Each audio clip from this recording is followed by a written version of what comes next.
पूरी दुनिया में बहुत पुराने समय के निशान चुपचाप धरती में दबे पड़े हैं। सभ्यताओं के टुकड़े जो कभी जिंदगी से भरे हुए थे, अब हमारे ग्रह पर लिखी गई भूली हुई कहानियों को फुसफुसाते हैं। मेरे साथ देशेंद्र सिंह के साथ इन खोई हुई दुनियाओं को खोजने के सफर पर निकलिए। मोहनजोदड़ो के खंडहरों से लेकर माचू पिच्चू की ऊंचाइयों तक हम उनके रहस्यों को उजागर करने के लिए महाद्वीपों और सहस्राब्दियों की यात्रा करेंगे। प्राचीन वास्तुकला, जटिल कला और इन खोई हुई सभ्यताओं की स्थायी विरासत से मंत्रमुग्ध होने के लिए तैयार हो जाइए। ये खोज की यात्रा है, मानवता की स्थायी भावना का प्रमाण है और समय के उतार चढ़ाव का मार्मिक अनुस्मारक है। हमारा अभियान सिंधु घाटी के केंद्र में आज के पाकिस्तान में शुरू होता है, जहां मोहनजोदड़ो के अवशेष धूल से निकलते हैं। 4000 साल से भी ज्यादा पुराना यह महानगर सिंधु घाटी सभ्यता की सरलता का प्रमाण है। एक ऐसे शहर की कल्पना कीजिए जिसे सावधानी पूर्वक योजना बनाकर बनाया गया हो, जिसमें चौड़ी सड़कें एकदम सही समकोण पर एक दूसरे को काटती हों, एक जटिल जल निकासी व्यवस्था हो और ऊंची ऊंची इमारतें हों। मोहनजोदड़ो, जिसका सिंधी में अर्थ है मुर्दों का टीला, 1920 के दशक में इसकी फिर से खोज होने तक सदियों तक दबा रहा। पुरातत्वविदों ने जो पता लगाया वह आश्चर्यजनक था। यह केवल साधारण घरों का संग्रह नहीं था, यह एक परिष्कृत शहरी केंद्र था।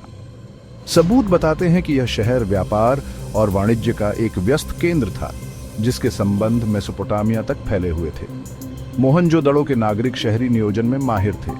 शहर में मानकीकृत ईंटों से बने घरों के साथ एक ग्रिड प्रणाली थी, जिनमें से कई में निजी स्नान घर और इंडोर प्लम्बिंग थी। विवरण पर यह ध्यान उनके नागरिक भावना और स्वच्छता की समझ के बारे में बहुत कुछ बताता है। लेकिन मोहनजोदड़ो की असली पहेली इसकी लिपि में है।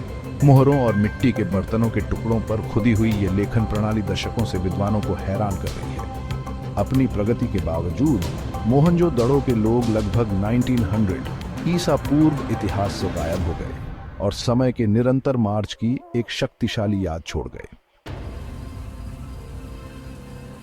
हमारी यात्रा हमें ग्वाटेमाला के वर्षावन में ले जाती है, जहां टिकल का प्राचीन मायन शहर एक हरे भरे छत्र के नीचे सोया हुआ है। यहां हाउलर बंदरों और जीवंत टूकेन्स के बीच विशाल पिरामिड जंगल के आकाश को छेदते हैं।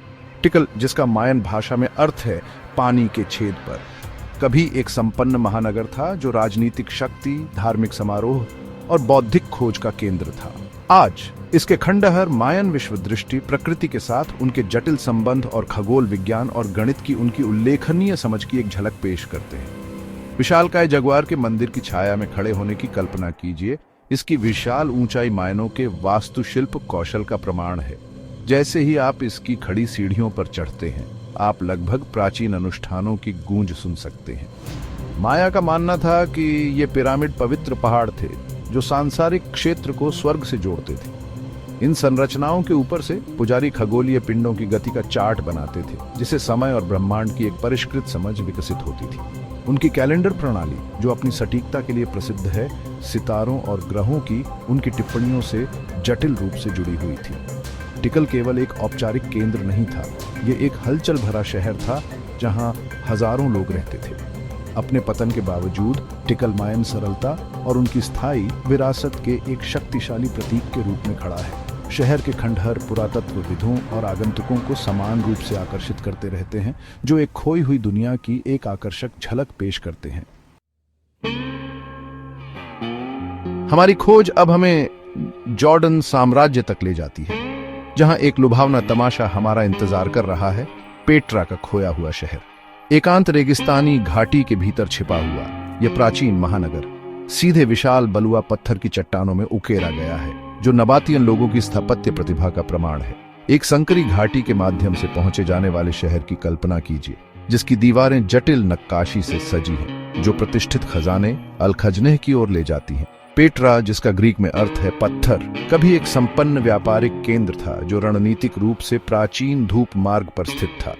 जल प्रबंधन के उस्ताद नबातियन लोगों ने इस शुष्क परिदृश्य को एक नखलिस्तान में बदल दिया।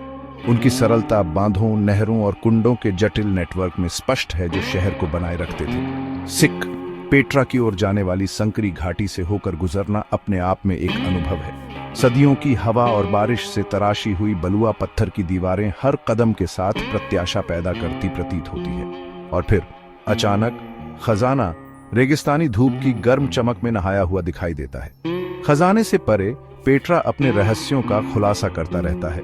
यह शहर सैकड़ों रॉक कट कब्रों का घर है, जिनमें से प्रत्येक नबातियन लोगों की कलात्मकता का प्रमाण है। आज पेट्रा यूनेस्को की विश्व धरोहर स्थल के रूप में खड़ा है, जो एक ऐसी सभ्यता की सरलता का प्रमाण है जिसने अपनी विरासत को रेगिस्तान के केंद्र में उकेरा है। यह एक ऐसी जगह है जहां इतिहास जीवंत हो उठता है, जहां ऊंटों के कारवां की गूंज और प्राचीन व्यापारियों की फुसफुसाहट हवा में सुनाई देती है। हमारी पूर्व की ओर की यात्रा हमें कंबोडिया के जंगलों में ले जाती है, जहां खमेर साम्राज्य का दिल अंगकोर का विशाल मंदिर परिसर प्राचीन पेड़ों की निगरानी में सोया हुआ है। 400 वर्ग किलोमीटर में फैला मंदिरों का यह विशाल नेटवर्क दक्षिण पूर्व एशिया के सबसे स्थायी साम्राज्यों में से एक की शक्ति, कलात्मकता और धार्मिक उत्साह का प्रमाण है। ऊंचे ऊंचे मंदिरों वाले शहर की कल्पना कीजिए, जिनकी जटिल नक्काशी में हिंदू देवताओं और पौराणिक जीवों को दर्शाया गया है, जो नहरों और जलाशयों के विशाल नेटवर्क से घिरे हुए हैं। अंकोर, जिसका खमेर भाषा में अर्थ है राजधानी शहर, स्वर्ग से जुड़ने के लिए डिजाइन किया गया एक शहर था। इसकी वास्तुकला ब्रह्मांड का प्रतिबिंब है। अंकोर के केंद्र में अंकोर वॉट है, जो दुनिया का सबसे बड़ा धार्मिक स्मारक है। इसके प्रतिष्ठित 5 टावर, जो हिंदू पवित्र पर्वत मेरु की चोटियों का प्रतिनिधित्व करते हैं, जंगल के तल से शानदार ढंग से ऊपर उठते हैं। जैसे ही आप अंगकोर वॉट के भूल भुलैया जैसे गलियारों में घूमते हैं, आप इसकी दीवारों को सजाने वाले जटिल आधार राहतों से मोहित हो जाएंगे। हिंदू महाकाव्यों और खमेर लोगों के दैनिक जीवन के दृश्यों को दर्शाती ये नक्काशी इस प्राचीन सभ्यता के विश्वासों और मूल्यों की एक झलक पेश करती है। बेओन मंदिर, जिसके पत्थर में उकेरे गए रहस्यमय मुस्कुराते चेहरे हैं, और तप्रोहम इसके खंडहर विशाल अंजीर के पेड़ों की जड़ों से ढके हुए हैं, रहस्य और रोमांच की भावना प्रदान करते हैं। हालांकि खमेर साम्राज्य अंततः समय के दबाव के आगे झुक गया, लेकिन उसने एक ऐसी विरासत छोड़ी जो विस्मय और आश्चर्य को प्रेरित करती रहती है। अंगकोर अपनी भव्यता और जटिल सुंदरता के साथ इस प्राचीन सभ्यता की स्थायी भावना का प्रमाण है। हमारी अंतिम मंजिल हमें पेरू के एंडीज पहाड़ों में ऊंची जगहों पर ले जाती है, जहां इनकास का खोया हुआ शहर माचू पिच्चू एक धुंध से ढकी पहाड़ी रिज पर अनिश्चित रूप से स्थित है। सदियों से दुनिया से छिपा हुआ यह लुभावना गढ़ पूर्व कोलंबियाई अमेरिका में सबसे बड़ी और सबसे परिष्कृत सभ्यताओं में से एक इनका साम्राज्य की सरलता और लचीलापन की एक झलक पेश करता है। बिना गारे के बने शहर की कल्पना कीजिए, जिसके विशाल पत्थर के ब्लॉक इतनी सटीकता से एक साथ फिट किए गए हैं कि उनके बीच से चाकू का ब्लेड भी नहीं जा सकता है। माचू पिच्चू, जिसका क्वेचुआ में अर्थ है ओल्ड पीक, इनकास के पत्थर के काम में महारत और प्राकृतिक दुनिया से उनके गहरे संबंध का प्रमाण है। 1911 में हीराम बिंघम द्वारा फिर से खोजा गया माचू पिच्चू ने तब से खोजकर्ताओं और इतिहासकारों की कल्पनाओं को मोहित कर लिया है।